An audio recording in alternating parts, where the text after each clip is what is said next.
Where's your tooth? Where's your tooth? Yeah.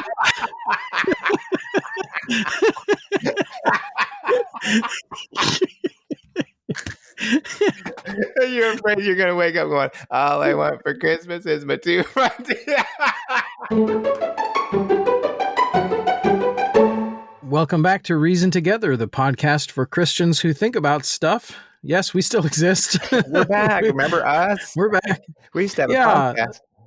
that's right. A little bit of a summer hiatus here. Not planned necessarily. It's just, No, summers no. are very, very busy times in life and ministry. So it's a little bit of a challenge, but. Yeah, and I kind of messed it up because it got crazy for me, and then I invited you into the craziness and said, Yeah. hey, why don't you come This here? is your fault. Yeah. So instead of you saying, Yeah. hey, well, I could get a guest speaker and we could have the podcast, I was like, no, you come over here with me and make your busy summer busy with me.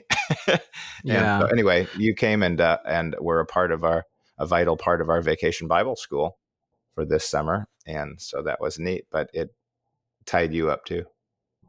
Yeah, it was a hectic week, tiring week, but it was good. It was good time. And I ended up somehow in the end with a pie in my face. Yes. Literally, that's not a euphemism or figure of speech. I had an actual pie in my face that my wife put there. Right. Yeah. It wasn't me. So that makes me feel better, or at least look better. Well, I do hold you responsible. Yeah. It's like, wait, so we call you. So just so you know, I mean, in a gesture of true Christian generosity, we invite him to preach, and teach like 11 times or whatever. And then we give him a pie in the face and a love offering. But it was right. Anyway. So yeah, there's that. Yeah. Okay. Yeah, that was good. Yeah.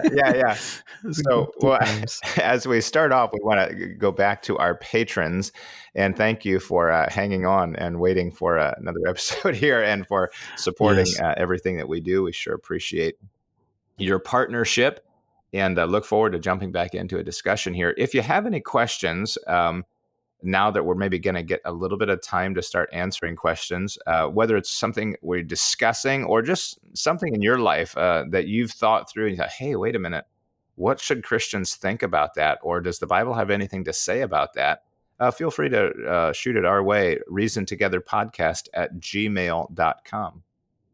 Yeah. And if you'd like to become a supporter of this show, you can do that over at patreon.com/reasontogether, patreon.com/reasontogether. Pick one of the support levels there, and you'll get some perks for that, and including our eternal gratitude. And that'd be great. Patreon.com/reasontogether. Eternal gratitude. Yeah. If I slur any of my words today, it's because I had a wisdom tooth taken out the other day. Day before yesterday, actually. Wow. Yeah. Okay. And still a little tender from that. But I thought I would share this with you because I had one of these moments where you have to do this mental bargaining. You probably know what this is like, where something is happening, and in the moment you have to make this decision: is this worth it? Is this not worth it? And you're kind of weighing your options. I had this wisdom tooth pulled non-surgically, they call it. So like the typical way a wisdom tooth would be removed surgically is that they section it into like fourths or at least halves. Mm-hmm. And it's rather invasive, rather traumatic to the gums and to the jaw. Lots of swelling and bruising typically with that method. Mm-hmm. But when they're impacted, they have to be removed that way. Mine were not impacted. I just had this wisdom tooth on the top left, third molar basically removed, and they loosen the gum around it, and then they go under the tooth with a tool called an elevator, and they just pry it up and out. Wow. Yeah. It makes a crispy, crunchy sound as it comes out, but they numb you up with local anesthetic. The needle in your gums that everybody knows that who's been to a dentist. And they numb you up real good, so you don't really feel anything. But the caveat with not being able to feel what's going on is that in the moment that he starts prying the gum away from around the tooth, because I was numb, it kind of felt like he was too far forward. And I'm thinking, oh no, he's on the wrong tooth. Where's your tooth? Where's your tooth?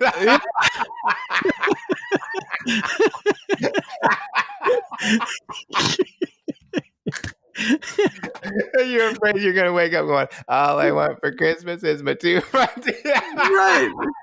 I'm thinking he's on the wrong tooth. Now, I mean, he obviously wasn't. Okay, get it out now. Get it out. I'll give you a minute. That would be funny if he was like two teeth forward. Yeah, that's what I felt like. I felt like he was 2 molars forward of where he should have been. But like I said, I was numb. I felt like my sense of it is probably not accurate. So in that moment, I'm doing this mental bargaining. Do I let him finish? He's kind of already halfway through, because it doesn't take long. He's already halfway through. Do I let him finish and then go through the trouble of getting a free implant to fix the issue? Or do I try to flag him down now to get the right tooth and then deal with this partially extracted tooth on the one side? So I'm having this mental bargaining, and I kind of ended up internally shrugging my shoulders, going, well, I commit my hands myself to him that judgeth righteously, and I'm going to let the Lord take care of it. And hopefully he'll get the right tooth. But he did get the right tooth, and did pull it out. So, yeah, I'm now a little less wise. Yeah, but wiser for having not said anything. I don't know. Maybe I should have said something. I don't know. But there's not a whole lot you can say when they got this giant wedge holding your mouth open.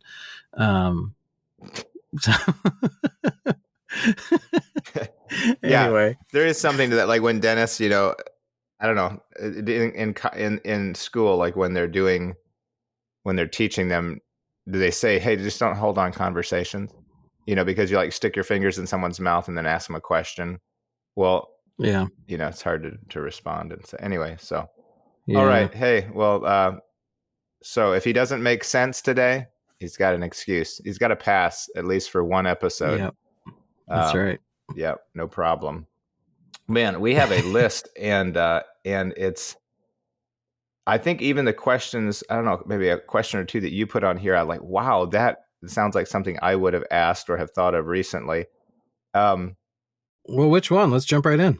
Okay. So this one here, can you lie to an Alzheimer's patient? Right. Yeah, right. Honestly, okay. that may sound funny, but go ahead and explain what you're thinking there. Well, it actually was kind of a last minute question that stemmed from a conversation someone was having with me recently, who sadly his mother has dementia or Alzheimer's of some kind. Mm-hmm. And unfortunately, she gets very worked up over things. Right. Mm-hmm. Mm-hmm. So when she asks a question, if they tell her the honest to goodness truth sometimes, she'll go on for hours and hours and hours in anxiety and stress and sometimes anger, from what I can gather. And they were advised it's just easier to just lie. Yes, right. And I've heard almost that exact same thing here within the last week. I think someone saying, regarding her relative, Mm-hmm. basically play along with that person's world. They perceive it this way. Just act like, so when they say, come and get me. All right, I'll be right there. And you're not going to do a thing about it. That's, you know what I mean? To say, just play along with them because it puts them at ease. Yeah. Probably, yeah.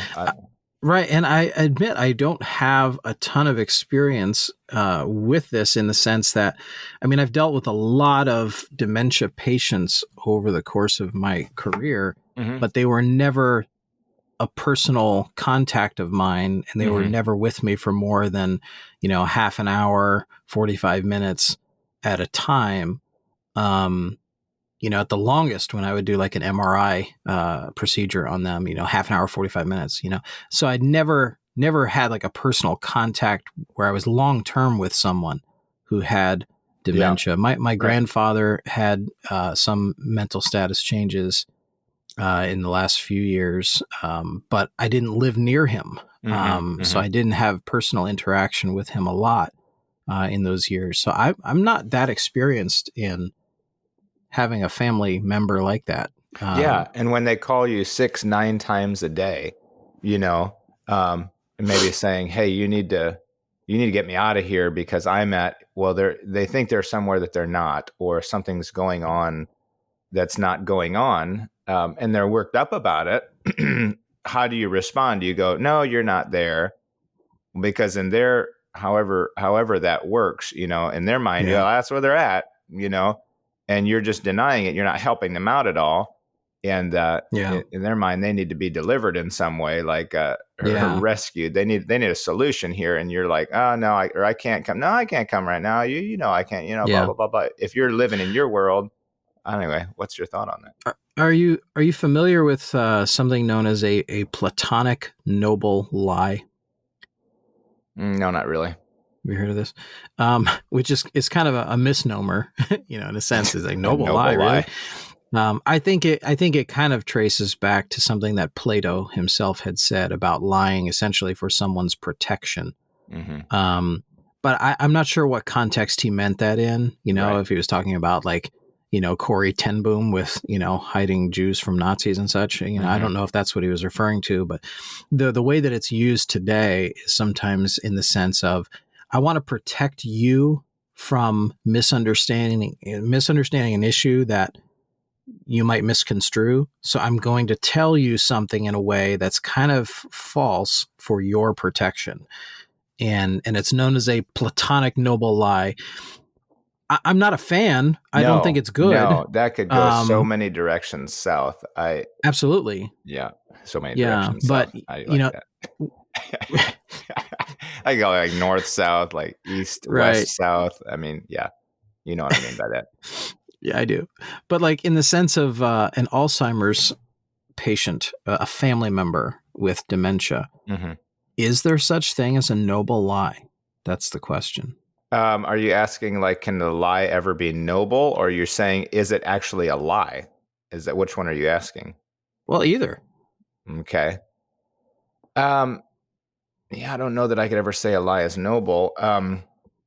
But we had a discussion a while back about, would you lie to save a life? Is lying always wrong? And but I guess the way I define a lie is the intent to deceive, is how I've come to define it. Because sometimes an untruth, somebody could say that's a lie. Well, no, it actually wasn't a lie. It might have been a falsehood in the sense that a guy said something that was untrue, but he may not have realized it was untrue. He was just passing on bad information, or he was a slip of the tongue and he said something he didn't realize he said. And somebody said, that's a lie. Well, no, because he wasn't intending to deceive. He was just mistaken. I think there is a difference. But when somebody is intentionally crafting a statement to bend the truth or to subvert the truth with the intent to deceive you and to make you think that what he said was true, that's a lie. Yeah. But that's really exactly, in some ways, what we're talking about with this Alzheimer's patient, is to say that I'm telling them something I know is not true to pacify them in their reality. And I know to some people, it's probably like, oh, come on. It's just as simple as they don't understand. They have a mental condition. They're not ever going to understand the truth. But in my mind, I go to like a conversation we had before. Would I ever use someone's preferred pronouns? Right. And I think maybe both of us said, no, we would not, because we're not going to aid their falsehood in saying, look, you're living in an alternate reality. You're living in something that is untrue. And I'm not going to act like it is true and say, and call you what you want to be called so that you can craft your own reality. So I'm not going to play along. Yet in our minds, we would say that person has the ability to know what is real and what is true. They just don't want it. they're denying reality for the sake of their own comfort and their own self-expression. With an Alzheimer's patient, we have to argue that mentally they don't have the ability to cognitively understand what actually is real and true. It's whatever's happening, I think, mentally is reality to them, and the way that they perceive it, you can't reason them out of it, right? I mean, you would know more about this probably than I would, just medically speaking, but I can't sit down and have a conversation. I'll say, no, you understand that here's the logical facts why this is the whatever happening. Well, sometimes mentally, they come and go mentally. It's not always consistent. True. So what the issue is that we really don't know what they understand and what they don't. Yeah. And that's got to be very sad to see happen to someone. And it's hard to understand what they even know about their own condition. Do they know that they struggle? Do they know that they forget things? Do they know that they misconstrue reality? You just don't know. It's one of the several areas, and there are many areas of modern medical science where they don't fully understand the issue yet. And of course, recently, if you've been paying attention to the news, we're now set back probably a decade's worth of research, at least, into Alzheimer's, because it was discovered that the original claim that Alzheimer's had to do with the levels of serotonin was debunked. The claim was debunked.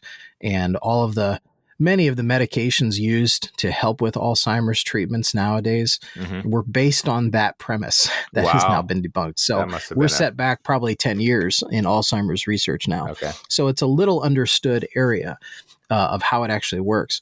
But to bring it back into the question of is it moral, is it right to, in a sense, lead them on in not understanding the truth?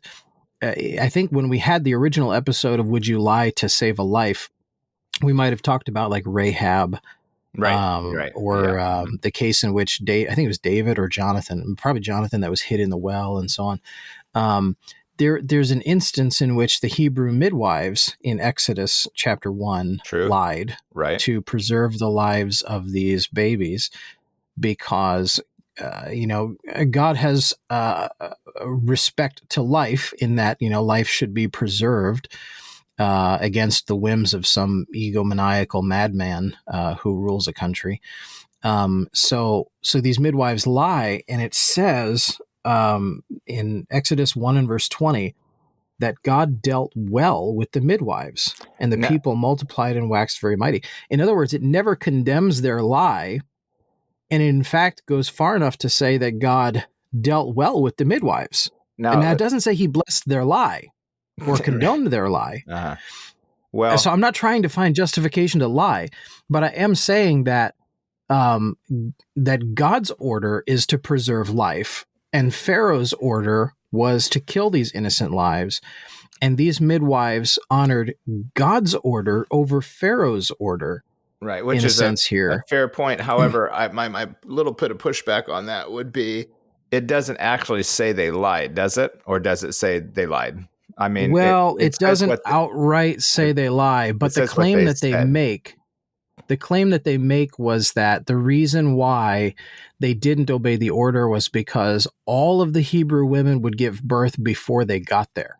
Right, which is it's suspect what they said. It's a very suspect claim. Right. Well nigh impossible, really. But and even if it was true that maybe they just dragged their feet and didn't get there in time. Yeah. They're still lying, right? They're still lying if that was the case. So no, it doesn't overtly say that they lied, but it's almost certainly a lie.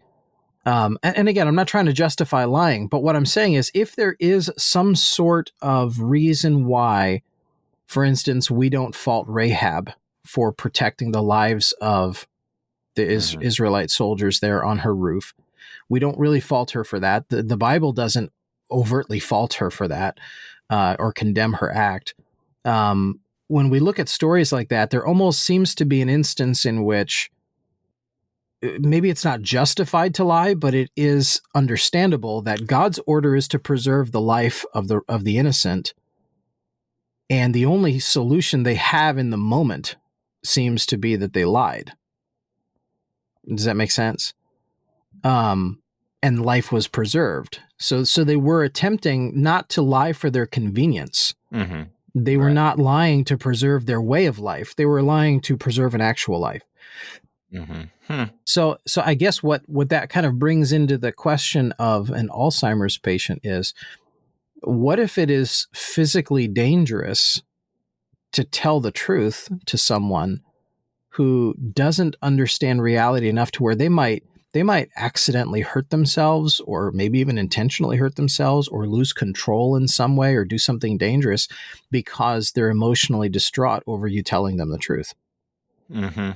Does that bring in a similar scenario? Honest question. Right.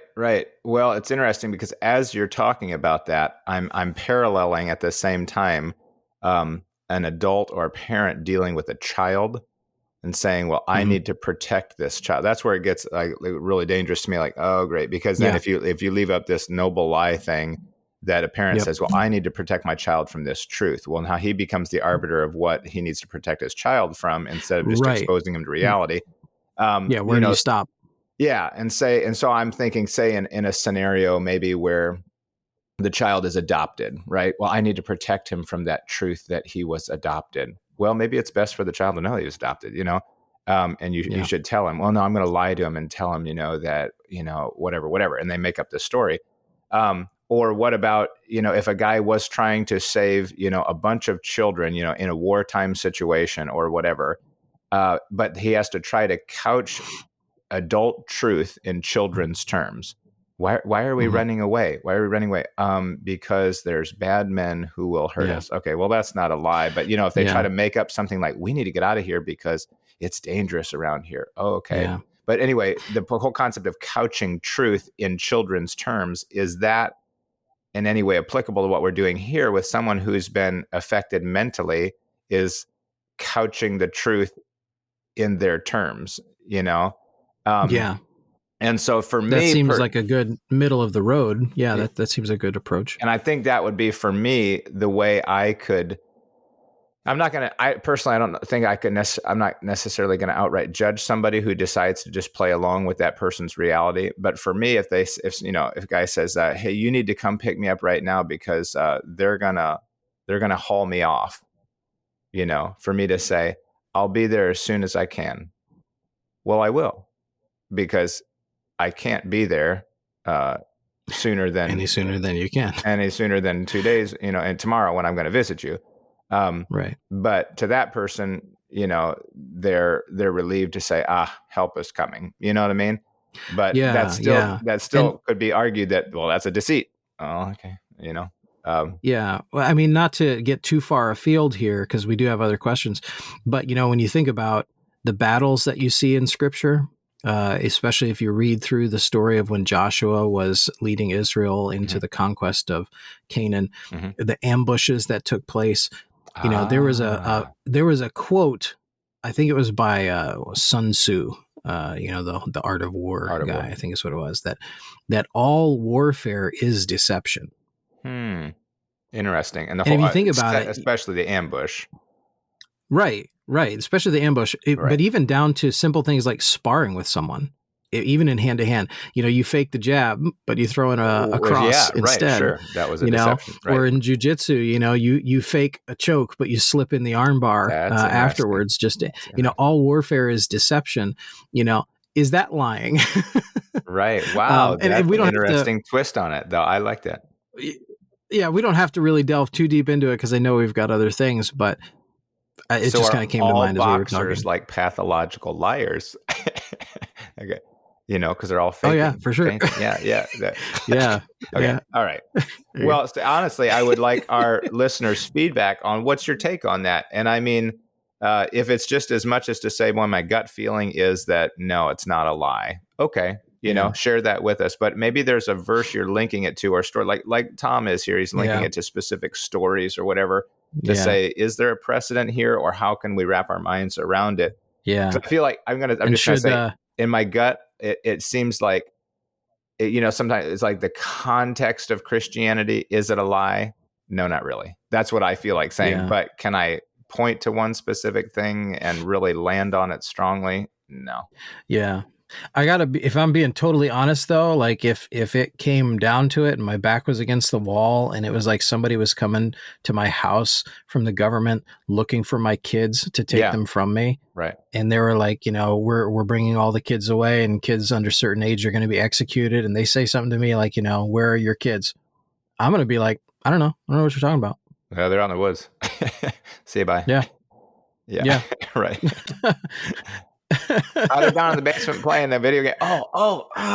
Right. Okay. Yeah, I mean, maybe that reveals some terrible character flaw in me. I don't know, but that's kind of the way I'd lean on it right now. If that was the scenario, should Corrie ten Boom have given up the Jews that she was hiding and such? That's the question. Anyway. All right. Moving on. Yeah, we've got another question here that I don't remember what I meant by it, so I'm going to have to wait another episode on that until I remember what did I mean by that question. You've got several here that I'd love to hear about, so fire away. Yeah, especially the ones with like the yellow bar here that like don't peak, right? They're just the don't peak, yep. Killing you. Okay. All right. Well, let's see here, man. Okay. Here's one. I have an unfortunate cliche.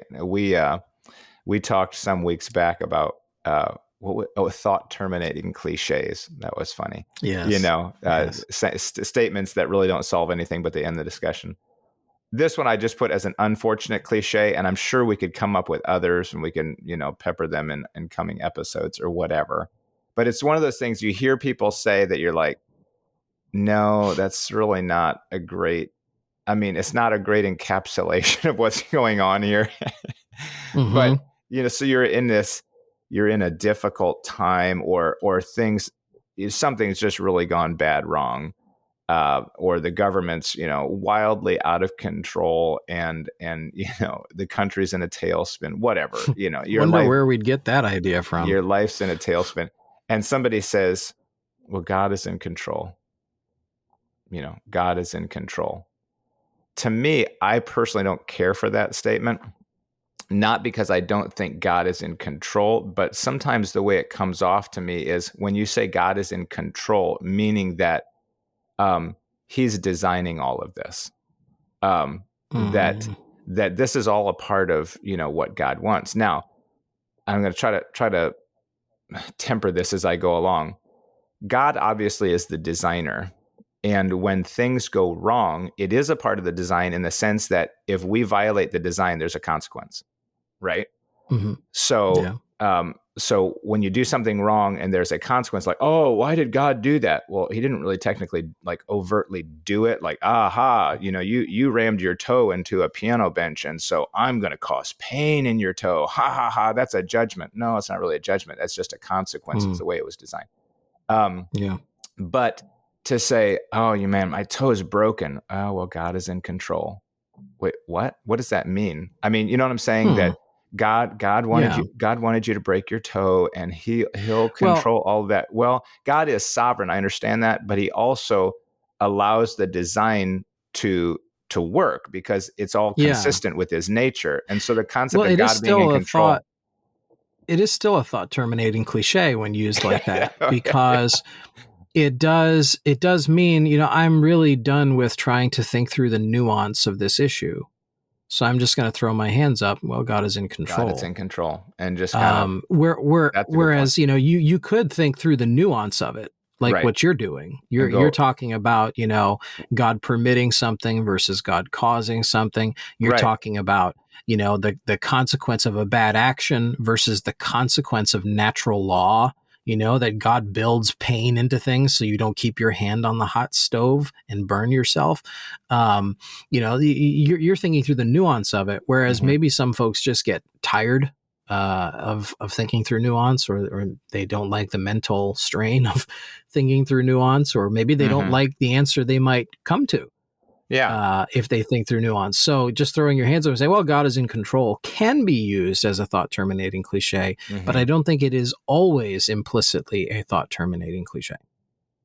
Yeah, right. It can be an actual accurate statement to a point. I think that I think if you take Calvinism to its logical conclusion, God becomes the author of everything. And so he's the author of sin. He's the author of misfortune. He's the author of whatever, because, everything that happens in that theology is because God, what's the word Thiessen uses? God's, he uses you're talking about permissive will as or causative. No, there's a certain decree, because God, that's the word Thiessen likes. God decreed it. Wait, what? This lady got raped. God decreed that. No, he didn't. You know what I mean? God's not the author of that. And so to say, well, God is in control, to me goes, whoa, what? I think it could convey it. I mean, if you don't understand, like you said, the nuanced theological implications of that statement, it can convey to a person. And I think, and this is where I probably cringe sometimes at, what are we conveying to an unregenerate person listening to this conversation? Say, well, God is in control. Well, if God is in control and that's what's happening, I'm not really interested in that, To kind of, if I can try for a moment to think like an unregenerate person, which I realize I can't, because I'm not. So, I mean, understand the limitations here.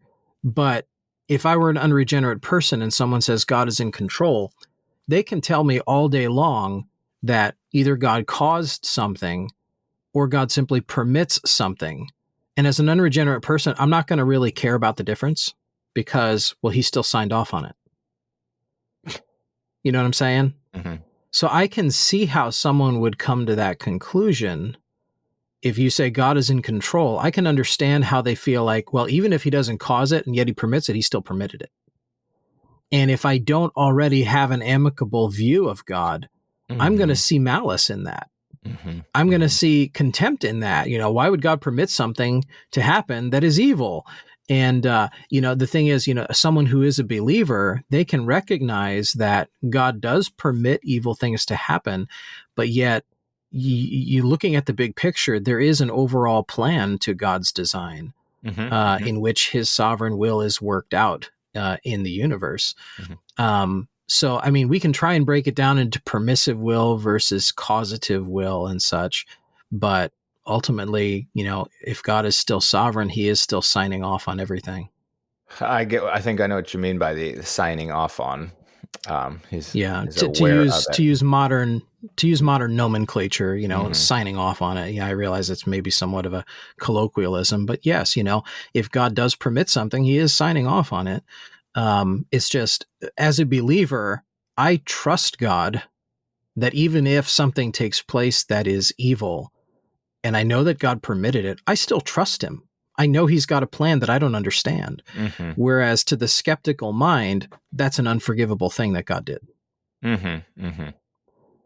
So, I mean, the whole idea about taking things to their logical conclusion, yeah, we can break down permissive versus causative, but the logical conclusion is that, yeah, God is sovereign and he did permit it when he could have stopped it, you might say.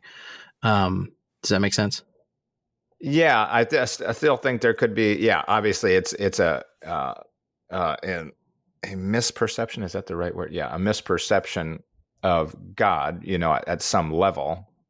And I guess what I'm saying is the fact that God, if someone doesn't trust him, desires or designed that. Well, he didn't design sin. He doesn't desire sin.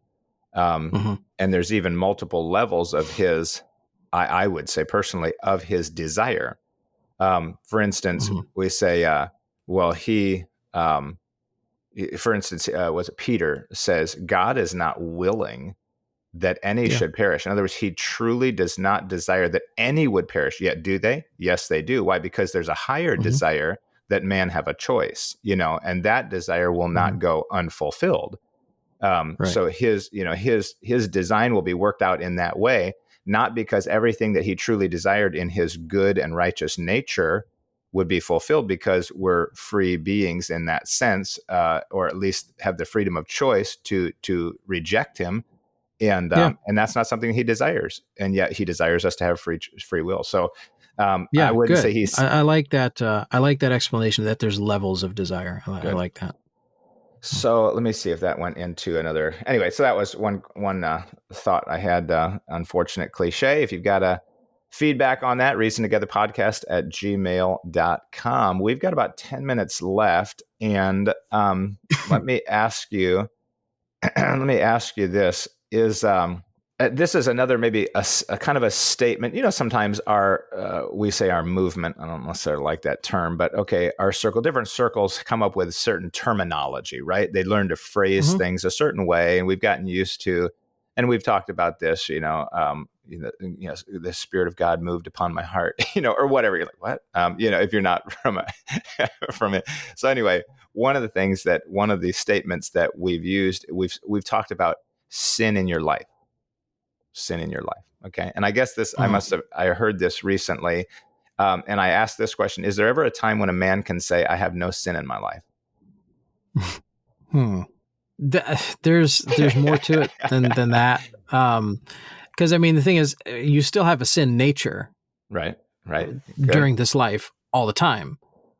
In that sense, is there still sin in your life? Well, I think Romans chapter 7 is where Paul says that it is, how does he say it? Is sin dwelleth in me? Is that how he said it? Sounds right. I have to look it up. Yeah. Let me see. Romans 7.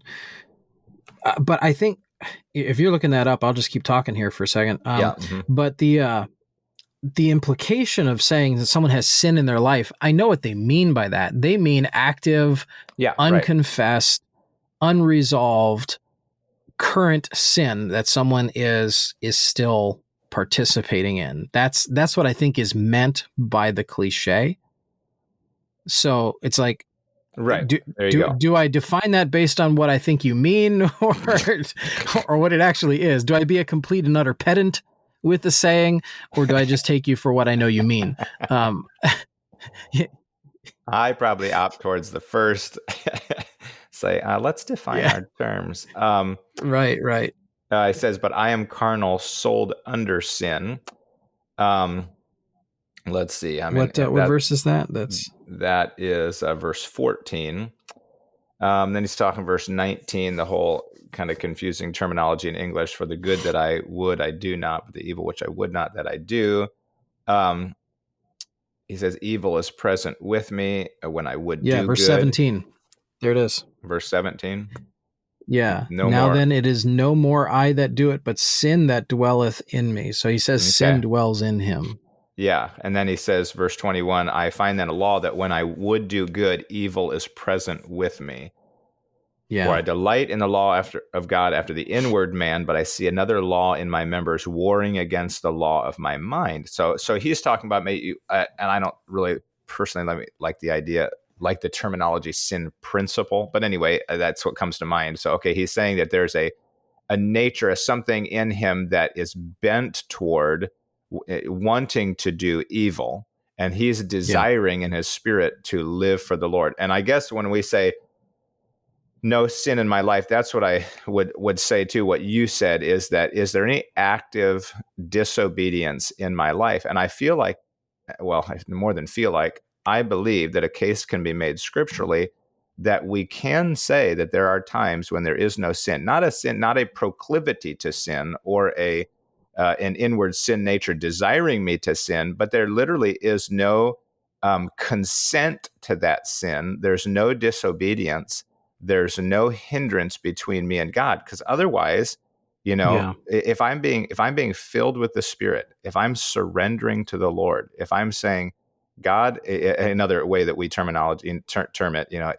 as well as I know my heart, however we say that, if I know my heart, I am obeying you. Well, in that case, how can you be fully surrendered to God and have, a sin between you and God? Because essentially the heart attitude is that anything that were there, God, I'm confessing, I want it out of the way. Yeah. Well, this kind of opens up a can of worms in some ways, because should I ever trust my own assessment of myself? That's the question. Because if I get to a point where I say, Lord, as well as I trust my heart, I can't remember if that's how you said it or not. As well as I know my heart, how people word it, but as well as I know my heart, there's no sin between me and thee right now.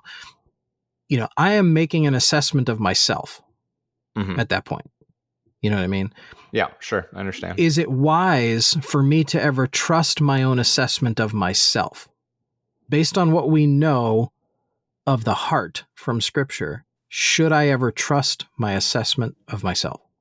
I would say yes, if it is, if at the same time you're constantly pursuing God in His Word, if you're constantly calibrating your perspective. I understand we use the Jeremiah 17:9. The heart is deceitful above all things, desperately wicked. Who can Yeah. know it? And yet, I think you could find other verses. My son, give me thine heart, and let thine eyes Yeah. observe my ways. That we should love God with all of our heart. Wait, you mean that deceitful, desperately wicked thing? Yeah, right. Okay.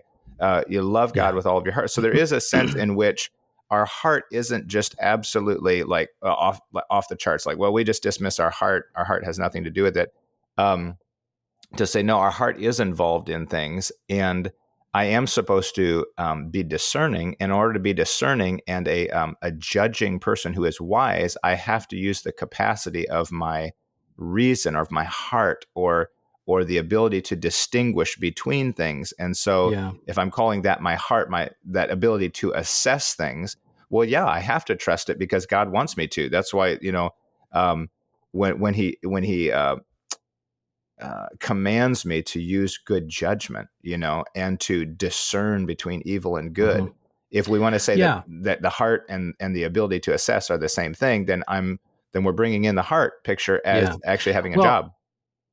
right. Yeah. And I think it comes down to the difference of words, particularly one word.